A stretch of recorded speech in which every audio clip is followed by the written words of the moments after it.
I made the decision, it's the most important decision I believe of your life, that I'm not gonna suffer anymore. Life's too short to suffer, and I'm gonna live in a beautiful state every day. And the way I do it is, I catch myself when I start to get that sense of stress, I let it go, and I see the idea go by. So your thoughts about this person messing up your business or not following through. If I was in a room with 10,000 people, I guarantee you 60, 70% of the business owners have the same thoughts at times, right? I ask people all the time, tell me your most stressful thought. Oh, I'm worried about my children, this may happen. How many people have had that thought? Everybody. I might not make it financially, blah, blah, blah. How many have had that? Everybody. My point is, it's not your thought. It's the mind, not your mind. When you think it's your mind, you identify with it, and you can't separate from yourself. Right. But when you realize, these thoughts have been around for millions of years, and I'm just thinking the same thought that so many people thought before. Like, how many people have ever thought, I'm gonna kill this son of a bitch? Now, you didn't do it, because you didn't believe you're really gonna kill them. But you felt it, you said it, you were there, right? So we all have thoughts. It's only the stressful thoughts we believe that mess us up. So what I try to show people is, if you can start to realize, these thoughts have been around for millions of years. So what I want you to realize is thoughts are invisible waves. When you turn on TV, it takes invisible waves, and depending on the channel, you're gonna see a love story, or an adventure, or a drama, or a comedy, or a horror. The way you use your body determines which of those thought waves come through you. One moment you're pissed off, the next moment somebody makes you laugh, you change your body, you change the channel, you change what comes through you. So what I've tried to do in this area beautiful state is simple. First, identify where you're suffering. What's your favorite flavor? Are you a worrier? Are you a pissed off person? Stressed, angry. What is it you do? Second of all, decide you're gonna kill that monster while it's little. You're not gonna wait till it's Godzilla taking the city. You're gonna break the pattern. You start to feel the stress, you see it as thoughts going by, and then you focus on something to appreciate, enjoy, or love. Appreciation, love, and joy destroy suffering. You can't be grateful and angry simultaneously. It's possible. You can't be worried and fearful and grateful simultaneously. So I tell people gratitude is one of the emotions to cultivate that'll destroy the suffering. And that's what we teach people to do. If you find your passion, you're gonna have this tremendous energy. It's sustainable energy. But momentum requires you always do the next thing to keep the momentum going. And the reason you get yourself in a passionate place is so that you change your life, and the only thing that changes your life is making a decision. So while you're in this passionate state, that's where you make decisions. You don't make decisions when you're like, oh, I don't know, what do you think? All right, let's decide. If you make a decision in a state without momentum, if you make a decision from a place where there's no passion, you are not gonna get momentum. It'll kill momentum. It's decide, commit, and resolve. Some of you, in the past, you've gotten momentum, you've gotten passionate, you've even made a decision, but a decision is the first step. Decision is like a war. I gotta do this or that. All right, I'm gonna make myself do this. But commitment is when you now, after you've decided, you commit to do this for the long term. Whether it's hard or easy, doesn't matter. You're doing this. It takes it from this moment and it carries it into the future even when things are difficult. And the third state is resolve. Resolve means it's done. It's like, it doesn't even if you took action, it's done inside you, so it's done out there. There's no question whatsoever. Then once you decide, the only way the commitment and the energy and the momentum continues is if you take immediate, massive what, my friends? Massive what? Write down in your notes, massive action is the cure-all. Massive action is the cure-all. If you're having a difficult time with something, your relationship isn't where you want it to be, your finances are not where you want to be, your body's not where you want to be, your business is not where you want to be, you need to take massive action. And if that doesn't work, try something else. If that doesn't work, try something else. Keep going with massive action and you will find the way because it will give you momentum. If you want to grow a business, I can teach you a million strategies that'll change you overnight. And if I get you to use a strategy and grow your business 30% like that, you are going to get so excited that your story about your business will change, won't it? You're like, I can rip this open. I'm going to make this thing 100% more profitable. That's why 80% of those people, I can grow them 30 to 130%. Because once I get them that momentum, people's story changes. And when their story changes, the third and most important thing changes, their state. Because that's what really changes it all.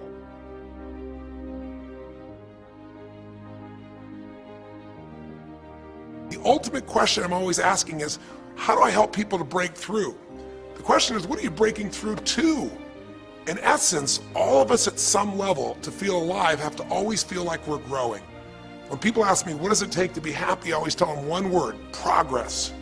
Progress equals happiness. Even if you're not where you want to be yet, if you're on the road, if you're improving, if you're making progress, you're going to love it. You're going to feel alive. On the other hand, it doesn't matter how successful you are. If you stop growing, you start dying inside. Now, how does this relate to this session on breakthrough? Well, I'll say it's really simple. If you and I want to know what it takes to be happy, we have to understand what is our current blueprint of how our life's supposed to be. Now, what do I mean by blueprint? Well, we have a story in our head of how life's supposed to be. Some people's story is you work hard in school, you become really great, you're a nice person, you're a good person, and then you grow up and you take care of yourself and you find the ideal man and you fall in love and you have a white picket fence and you have 3 perfect children and you live happily ever after.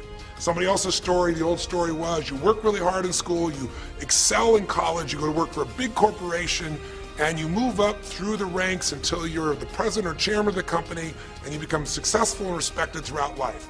These are some old stories.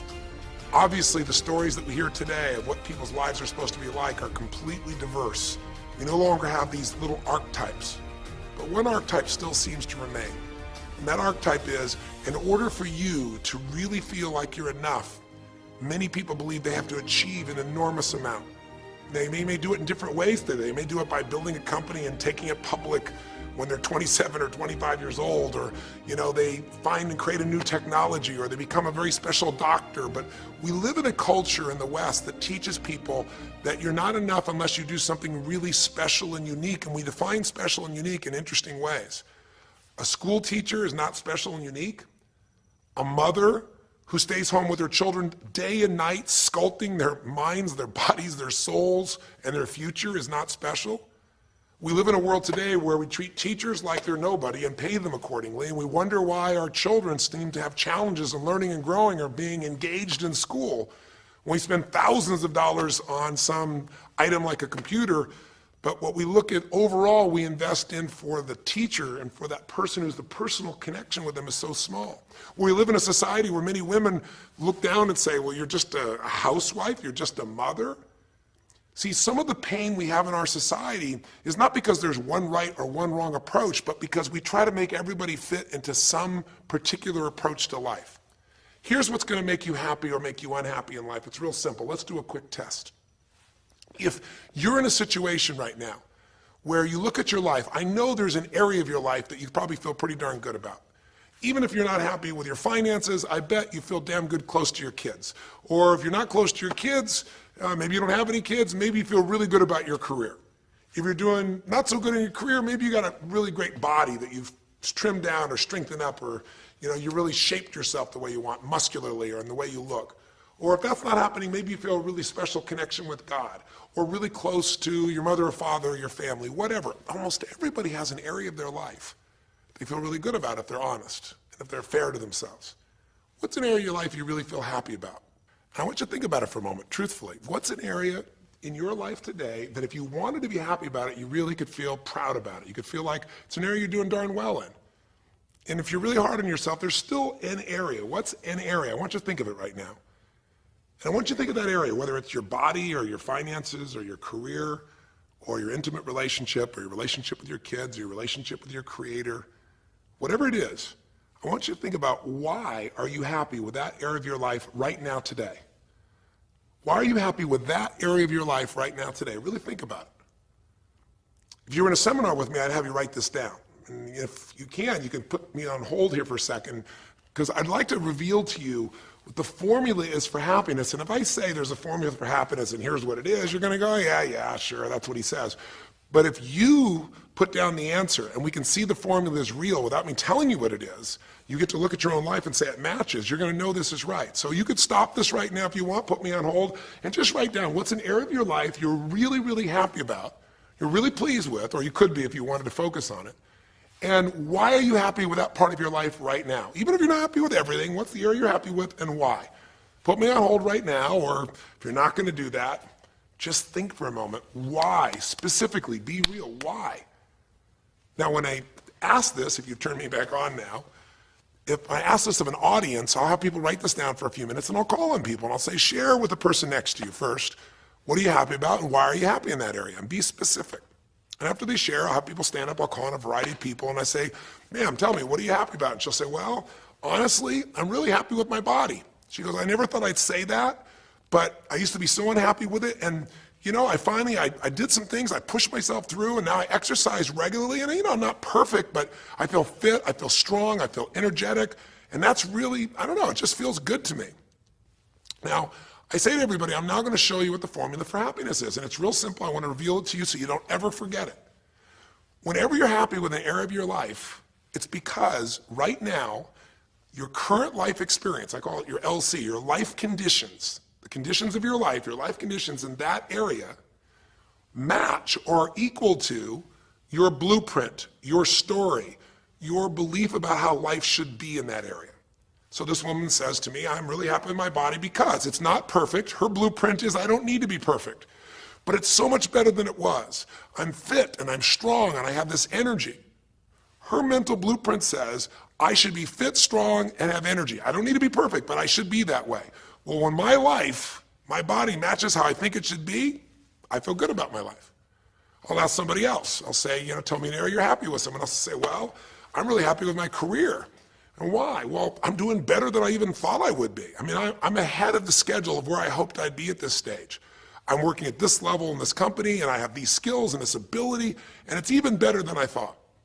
Well, once again, listen, this person's happy with this area of their life because their current life conditions in the area called their career are even better than they expected they would be, better than their blueprint, better than their belief of how it should be. If it's really better, you tend to be over the moon. One woman would say, I gotta tell you, I said, I'm the happiest I've ever been in my whole life. How come? She goes, because I have this man in my life and I'm in love with him and he loves me and I can be myself with him. And we have this incredible intimacy and this passion and we want to be with each other all the time and I never get bored with him. Well, what's her blueprint? You want to be with somebody that you can have total intimacy with, somebody who you love and loves you. Those are part of her rules, her beliefs of how it should be. She said, it needs to be, I never want to be with anybody else. I want to be with them every moment.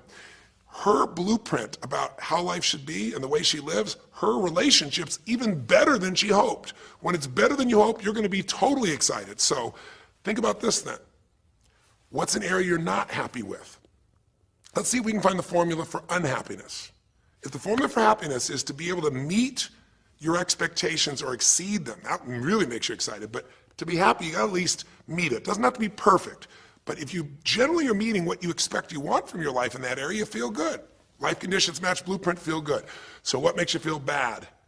What creates pain, stress, frustration? Real easy way to figure it out. Answer this question. What's an area of your life you're not happy with? Be honest with yourself. And even if your life is great in all kinds of ways, I'm sure there's an area you'd like to improve. Anybody who's honest, if they're doing great in their career, very often they don't take care of their body so much. If they're really focused on their body, very often they find themselves in a position where they're not spending enough time with their kids.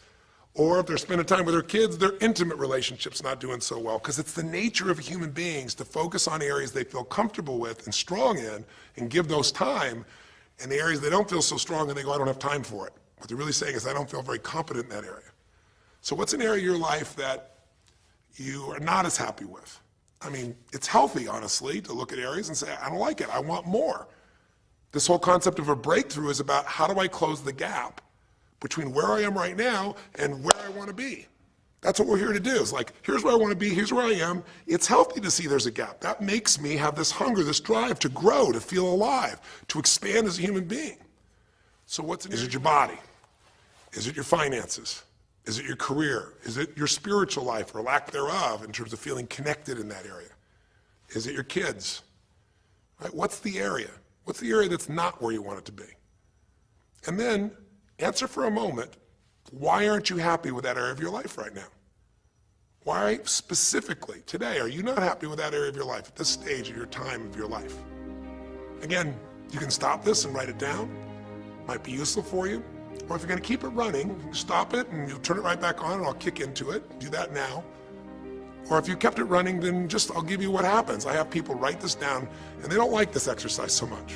Well, I don't like my body, or I don't like my finances, I don't like my career, I don't like the person I'm in a relationship with, I don't like myself the way I'm in relationships. Why? And they write it all down.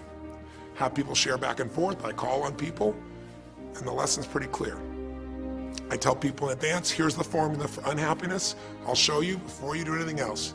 When your life conditions, the way you're living your life today, does not match, it doesn't equal your blueprint, your story of how it's supposed to be, then you're going to have disappointment, frustration, or pain. If your life is way different than the way you think it's supposed to be, you can have enormous pain. If it's a little different, you might feel stressed. Make sense? So people stand up and they say, tell me, what's the area you're not happy with? The person says, well, I'm really not happy with my finances. And I go, why? And they say, because I'm doing worse now than I was 5 years ago. I made mistakes in the market, and at this stage of my life, I should have this much money, and I don't have it, and I don't know how to change it, and it's making me crazy. And why are they crazy? You say, well, because they don't have their economic needs met. No, you cannot have your economic needs met, and you can still be okay. But when you have an idea, this is what my need is, and I did the wrong thing, my life doesn't match how I'm supposed to be, that's when people get a little crazy.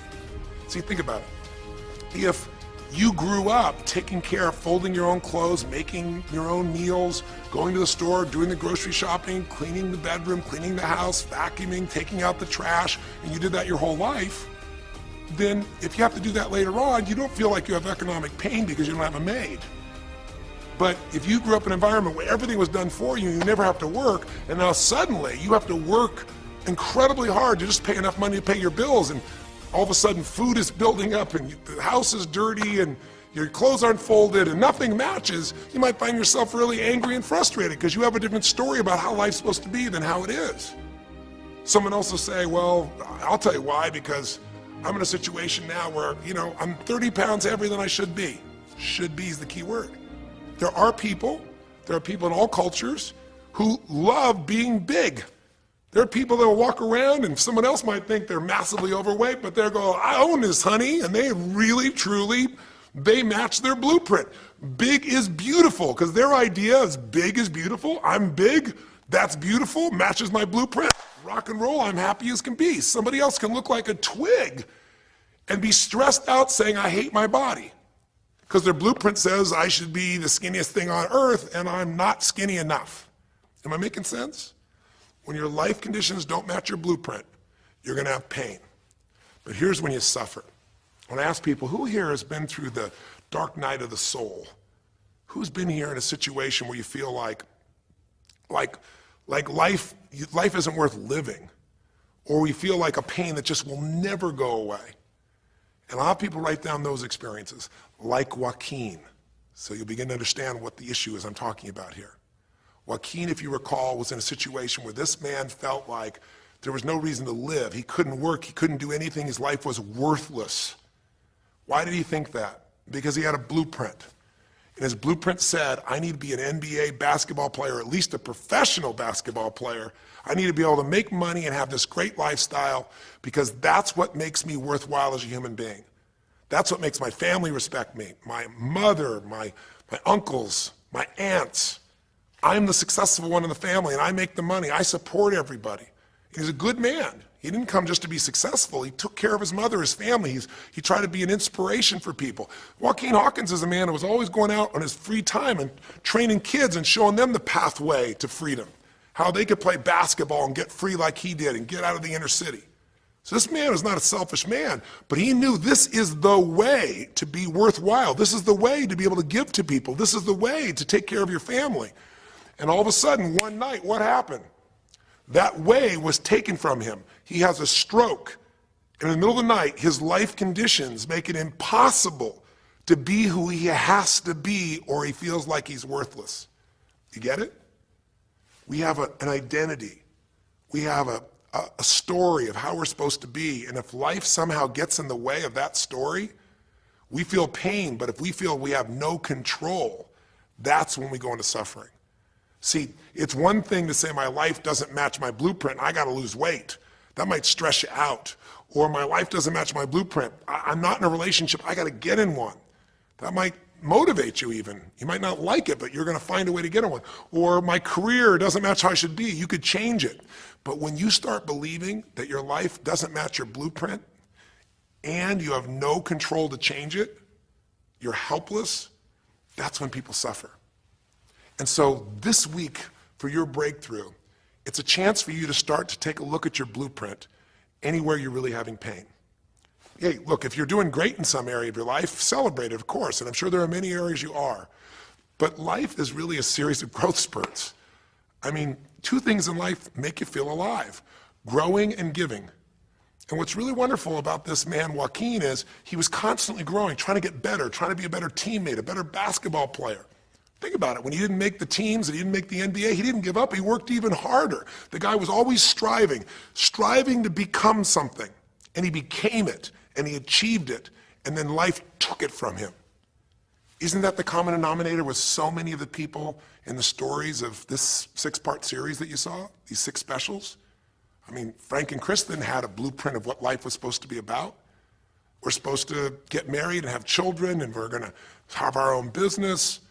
And all of a sudden, life doesn't match the blueprint. And suddenly, there's depression. Because in their case, they said there's nothing we could do. But they were wrong.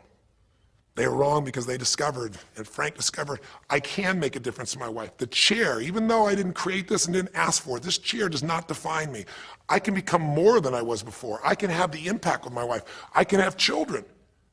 We had to change his blueprint because we couldn't change all the conditions of his life. Does that make sense? I couldn't get him to physically walk again. Maybe someday he will, but we can't count on that. What we got to count on is that he can be fulfilled by seeing he isn't helpless. And I did that through a series of experiences that violated what he thought he couldn't do.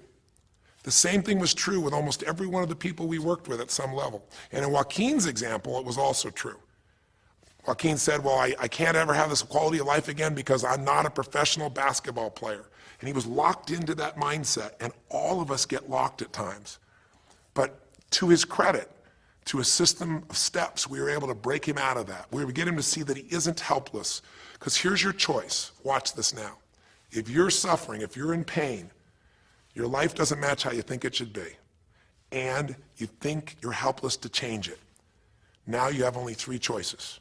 Choice 1, blame something. And that's what Joaquin did, if you recall. He blamed his coach, he blamed what happened to him, and of course these things were outside his control.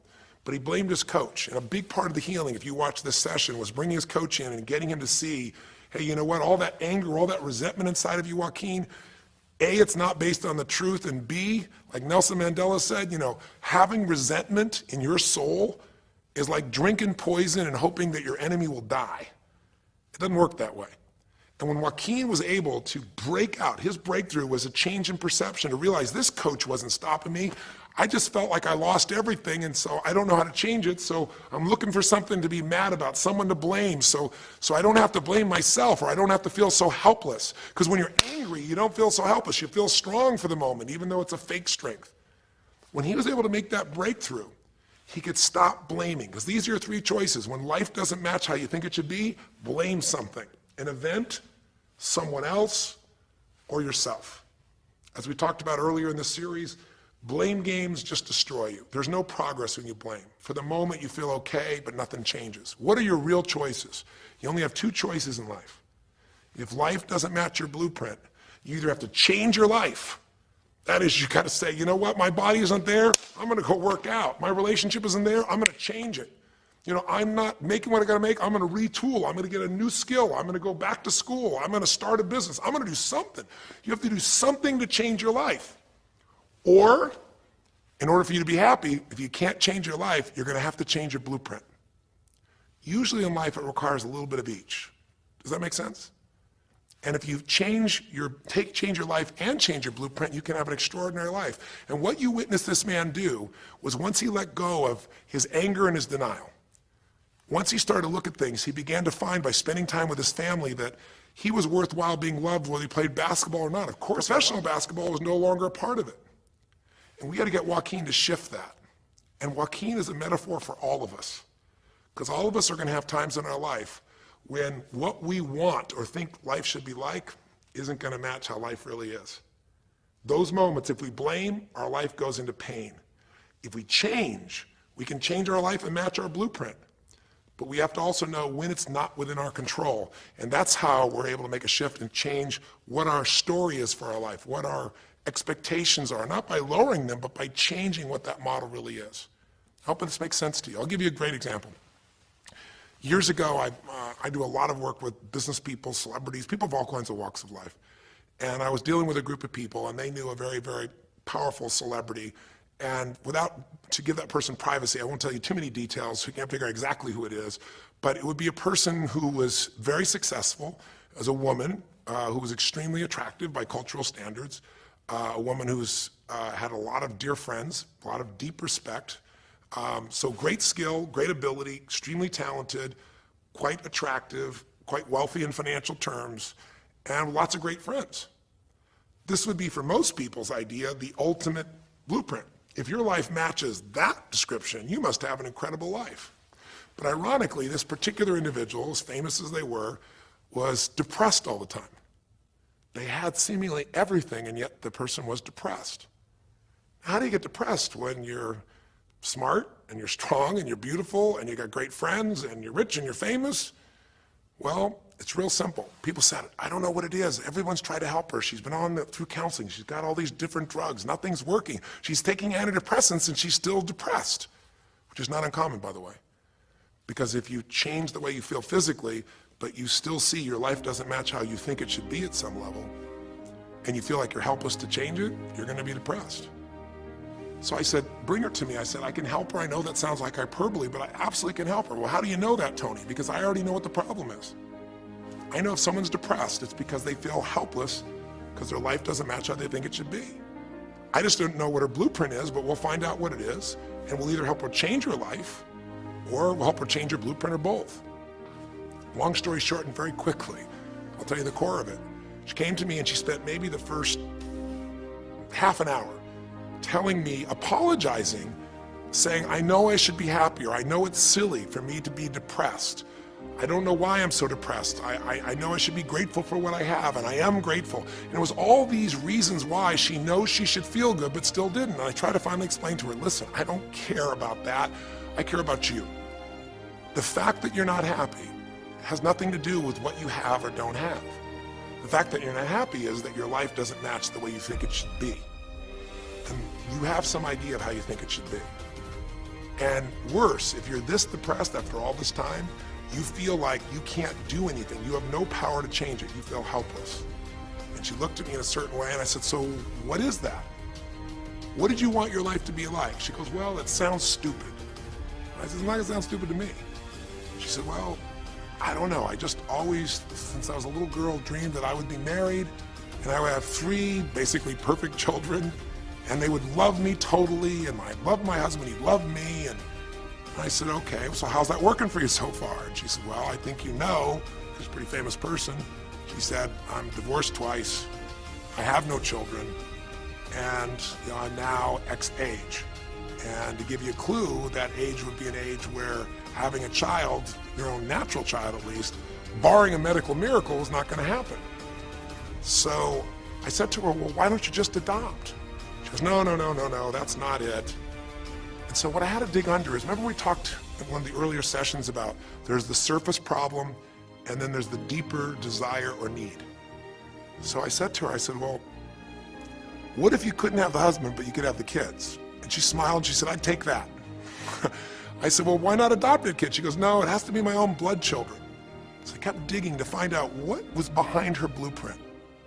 Because your blueprint is just a projection of what you think you need to be happy. But as human beings, we're notoriously ineffective at knowing it's going to make us happy. So much that we think we're going to make us happy, we get there and we go, is this all there is? So many things that we think are going to make us miserable and we can never deal with, we go through it and we can handle it. We're not good at projecting these things. All kinds of studies will show this. So I said to her, well, what are you hoping to get from these 3 children? Why do they have to be your blood children? And she finally said, well, if they're my blood children, I know they'll always love me. They'll never leave me. What was she looking for? Unconditional love. She had this big blueprint that said, White House, picket fence, 3 children, perfect husband, all these different things. But what was behind that was a need to feel like she could have love that would be certain and wouldn't go away. So I can help her meet that need. So I said to her, I said, well, maybe one reason you don't have a husband is because every time you look at one, you're trying to figure out if he's going to get you those 3 kids in time and how that's going to happen. And maybe he feels a little stressed when you're looking at him this way because he can feel what's going on behind your bed, even if he doesn't know what the words are. And she started to laugh. She goes, I guess I've probably been that way a good portion of my life. And she goes, people wonder, why I'm so uptight. I said, you're uptight because you felt like you're running out of time trying to meet some picture. But I said, all you really want is love. I said, don't you have a lot of love in your life? Tell me about your friends. And gradually, I got her to start seeing this love that she was trying to get was already here. It didn't match the picture. Maybe we could paint a new picture of what life could really be like and make sure that picture met her deepest needs. That's basically what we did with Joaquin. Joaquin wanted to be a professional basketball player because he loved basketball, yes, but also because he wanted to be that man who was a leader. He wanted to be the man who was the good man. He wanted to be the one who brought energy to people. He wanted to be the man people would look up to. He wanted to be the man who could take care of his family in style, all of his family, not just his daughters and his wife, but other people as well. Underneath it all, he wanted to know that he mattered. And through the process that you saw in this show, he began to find out that he didn't need to be angry at the world, that yes, his blueprint was taken from him, but his soul and his ability to be a special human being that could touch other people was not taken from him. That maybe his real gift was his ability to inspire young kids, his ability to get himself to do whatever it took. How did he become a professional basketball player? Unbelievable discipline, unbelievable drive. He started bringing that to picking up trash, and the game started to change. He started to have fun there. He could come home and take care of his kids and pay his bills. That doesn't solve everything, but it gives him a way to suddenly regain himself. When he sat around with all of his family, and you saw part of those scenes, and if you watch the little areas of browsing this week, you'll see some more scenes from his family where you see him beginning to realize they love me whether I'm rich or poor. They love me whether I'm a professional basketball player or not. They love me. That's what he was really after. And when he got that, it allowed him to let go and say, I can do other things. That doesn't mean he won't have challenges. We're all going to have challenges in our life. It doesn't mean that at times he won't wish he's doing more. But he's no longer stuck. He's broken through because he now knows I have control. I can change my life or I can change my blueprint. And when I do, I can fulfill it. I can start to feel that aliveness. Now here's the trap. What do you think happens once you fulfill your blueprint regularly? Once you figure out how to do what you always dreamed of? You always dreamed to live a certain way, and now you're living that way every day. Well, the human nervous system, the human spirit needs to grow. So pretty soon you'll get bored with that, and you'll come up with a new blueprint. That's part of life that's exciting. See, if you and I from this day forward are going to be happy, just remember what we've said. It takes 2 things, grow and give. A meaningful life comes from growing, that sense of progress, and it comes from having life not just be about me, but about we, doing something that makes me feel connected to other people besides myself. That growth, that sense of contribution fills a deep spiritual need that we all have. If you are unhappy in your life, you got 3 choices, really 2. Blame, that's not a choice, it's not going to work. Don't blame someone else, don't blame the event, don't blame yourself, just figure out what you're going to do to change your life. That's my specialty. If you like my coaching or my team's coaching, come visit with us. Come to an event. Come get a coach. Come through a program, and we'll guide you through it more than just a few minutes like this, and we'll do it directly, an environment that'll shift you. Or change your blueprint. You're going to have to rewire what's going on inside, and that's what we focus on as well. So I hope this journey has been an interesting one for you. I hope it's opened up your eyes to what it takes to go from where you are to where you want to be. It takes changing your emotional pattern. It takes bringing presence to your life. It takes realizing you have no problems compared to somebody else and putting your life in perspective. It takes the ability to deal with those extreme stresses that happen in your life by questioning your limiting beliefs And again, we'd love to coach you and show you how to change those in a permanent way where it happens automatically, just like lifting weights so often until the muscle's always there and you find yourself able to follow through. It takes for you to be able to figure out how to deal with crisis and how to turn it around. It takes facing your fear. It takes pushing yourself through what used to stop you. It takes putting yourself in a position where you connect to what's more important than just yourself, what you value than just yourself. And it takes, I think in this case also, the ability to realize that no matter what happens to you, you're more than that moment. You're more than the story you think you're supposed to be. And that even when you're not matching what you think you need to be, maybe there's a reason for that. Maybe you're having to find a different part of yourself that's going to fulfill you at a much deeper level. Sometimes failing to get your goal gives you your destiny. I can't tell you how many people I've known over the years who had an idea of what they thought their life was supposed to be like, and they didn't achieve it, and they felt miserable and upset and frustrated, and one day an opening happened, and they went, oh my God, thank God that didn't happen. I think it's Garth Brooks had a great song, and it's a song about when he was in high school, and he was in love with this girl, infatuated with her, and she didn't even know that he existed. And he prayed to God every day that she would notice him, that she would fall in love with him. And then sure enough, she never did. He was so disappointed. His blueprint didn't match. His life didn't match it because she didn't even know he existed. And he felt this suffering. He could do nothing to turn it around. Well, 15 years later, he became a guy named Garth Brooks, somebody everybody knew, and he could rock, stadiums with his energy and his song and his music. And he goes back to be at his high school reunion. I think it was his 15-year reunion, if I remember correctly. I don't remember the exact year, but all I remember is he said he saw that woman that he was so obsessed by. He was looking forward to seeing her. And now he was Garth Brooks, and he met her. And after he met her and spent some time with her, he wrote a song called Thank God for Unanswered Prayers. Sometimes not getting your blueprint's the best thing that ever happened, because the disappointment drives you to find something more important inside of you. Or not getting it makes you look for another aspect of your life, a spiritual aspect, a family aspect, a physical aspect. If you can just trust that life doesn't happen to you, it happens for you, then you can find in any situation a benefit that can take your life to the next level. I don't care if you're Frank and Kristen. I don't care if you're, Mandy and Scott. I don't care if you're Joaquin and Kim. Every one of us in our life is going to face situations where it feels like we have total trauma, something that's been taken from us. The real question is, what are you going to do with it? Some people just live in their story of what they don't have, and they have the right to do that. If Frank and Kristen lived in pain and felt bad, we'd all say they have the right to do it. It's the difference between what you have the right to do and what you deserve to give yourself and others. We have the ability to transcend whatever happens to us.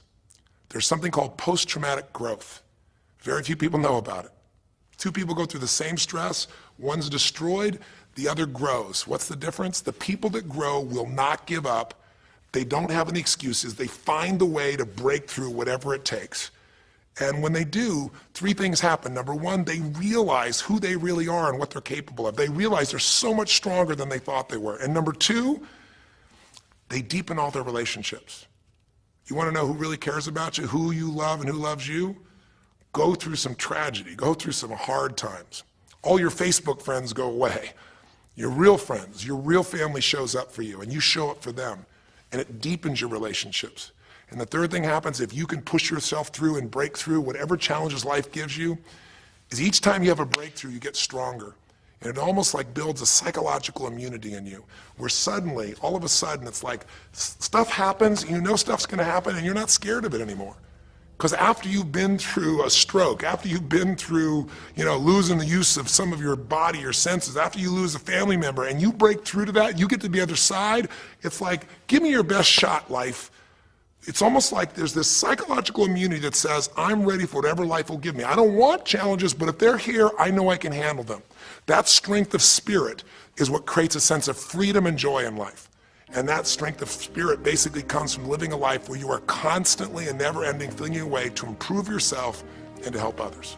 That's my mission, and if we can serve you again in the future, I hope you'll check us out. There's 3 ways you can continue to participate with us. You can come to an event, come have an experience with us live at a weekend at our Unleash the Power Within or our Date with Destinies, I think you'll find it's very different than just sitting here talking to you quietly, sitting in front of your computer screen. It's a rock and roll environment. It's like going to the ballpark and having one person sitting there talking to you versus being in the ballpark or the rock and roll concert, you know, with 50,000. There's an energy and a power that comes from it. Second is there's immersion.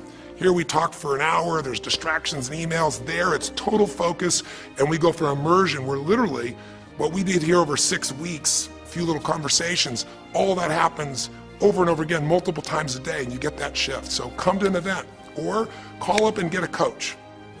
We have people that you can work with and have a free coaching session and make sure it's really valuable for you. But these are people that can check in with you to help make sure you break through, you make the changes you want to make in your career or your finances or your body or your emotions or whatever area matters to you. And finally, lastly, and probably most importantly, every day you got to feed your mind. Because every day most of us are turning on, you know, some form of news. It shows up in our pocket, in our Blackberries or iPods or our iPhones, I should say. It shows up on, you know, on your computer constantly. It chases us, and it rarely does a good idea interrupt you. Really what you have to do is pursue the ideas, pursue the experiences that are going to change your life. And we have a way to do it called net time, no extra time. A way where you can keep feeding your mind the stuff that really matters with some products or services. So if you're interested in any of those things, be sure to click on your interest of an event or interest in having a free coaching session, or maybe try one of our audio programs, because the other challenge here is with video, you got to sit here potentially and watch me, but with audio, you can do it while you're working out, you can do it while you're cleaning the house, you can do it while you're driving in the car, while you're getting to work. We'd love to continue serving you in any way we can. I know I've gone long in this session, but I really want you to think about, how can I give my life the way I want it to be? The way I do it is I figure out what my blueprint is and I update it for what life is. I change my life, match my blueprint, and suddenly my life feels full and alive. Thank you for the time that we spent together here. I've really enjoyed our time, and I hope that this breakthrough series reminds you to never settle for less than you can be. Never settle for less than you can give or you can share. Live strong, live with passion, and God bless.